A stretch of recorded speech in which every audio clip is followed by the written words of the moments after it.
Pesatnya kemajuan teknologi pada masa sekarang tentunya berpengaruh juga terhadap alat transportasi. Maka dari itu, pada STEM Tekno kali ini saya akan membahas soal 3 alat transportasi berteknologi modern. Sektor transportasi modern Hyperloop semakin diramaikan dengan kehadiran Hyperloop Transportation Technologies. Yang siap bersaing dengan perusahaan besutan Richard Branson dan Elon Musk, Hyperloop adalah transportasi kereta kapsul yang melayang di dalam tabung baja bertekanan rendah dan maupun melesat di kecepatan tinggi. Hyperloop adalah bentuk baru dari transportasi darat yang saat ini sedang dikembangkan oleh sejumlah perusahaan. Ia dapat melakukan perjalanan hingga kecepatan dari 750 mil per jam. Dalam POD terapung dalam tabung raksasa bertekanan rendah, baik di atas atau di bawah tanah. Ada dua perbedaan besar antara Hyperloop dan kereta tradisional. Pertama, POD yang membawa penumpang itu sebagian besar udaranya telah dihilangkan untuk mengurangi gesekan. Hal itu yang memungkinkan ia bergerak hingga 750 mil per jam.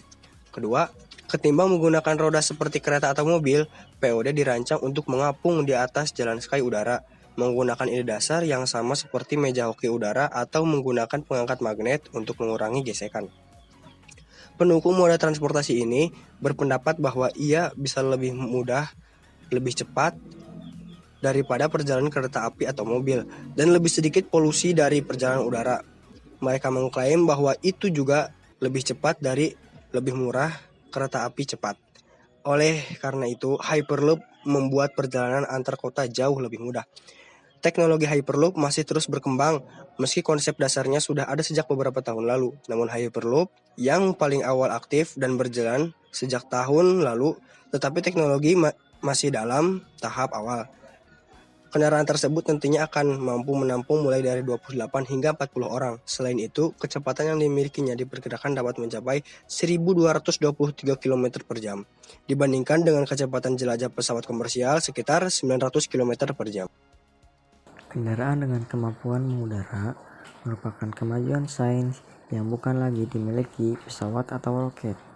Pada masa depan yang tidak begitu jauh, alat transportasi melawan gravitasi seperti ini juga bakal berwujud mobil terbang.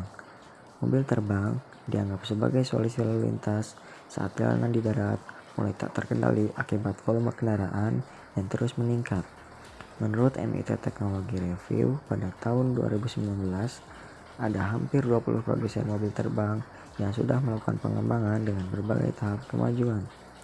Sesuai namanya, mobil terbang diharapkan dapat menjadi transportasi udara untuk memindahkan penumpang ataupun barang dengan lebih cepat.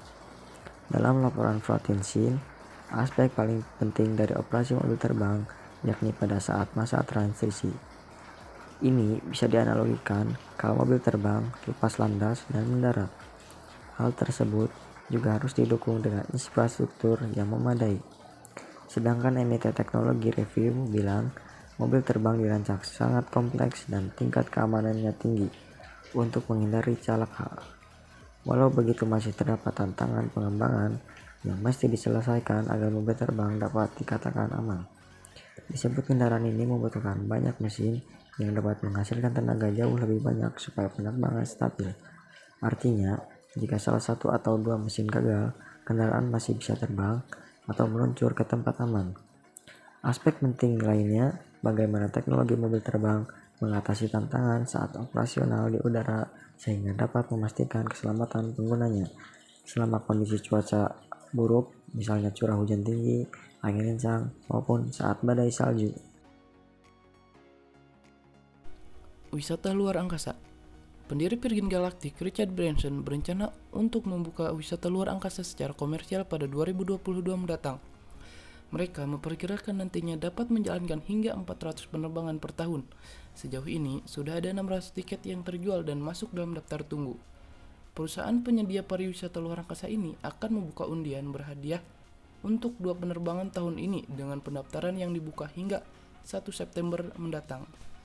Adapun tiket pertama yang dijual oleh Virgin Galactic dipatok masing-masing dengan harga $200.000 atau setara dengan 2,9 miliar rupiah dan $250.000 atau setara dengan 3,6 miliar rupiah. Biaya tersebut kata dia akan naik di masa mendatang. Sejak uji coba tahun ini, warga sipil yang memiliki banyak uang bisa berwisata keluar angkasa dengan SpaceX, Blue Origin, atau Virgin Galactic. Virgin Galactic tak menerapkan persyaratan fisik tertentu bagi peserta pariwisata luar angkasa tersebut. Hanya saja, mereka harus mengikuti pelatihan bersama perusahaan tersebut selama 5 hari. Bukan hanya Virgin Galactic yang akan menyediakan jasa pariwisata luar angkasa. Nantinya, perusahaan milik Jeff Bezos, Blue Origin juga akan mengorbitkan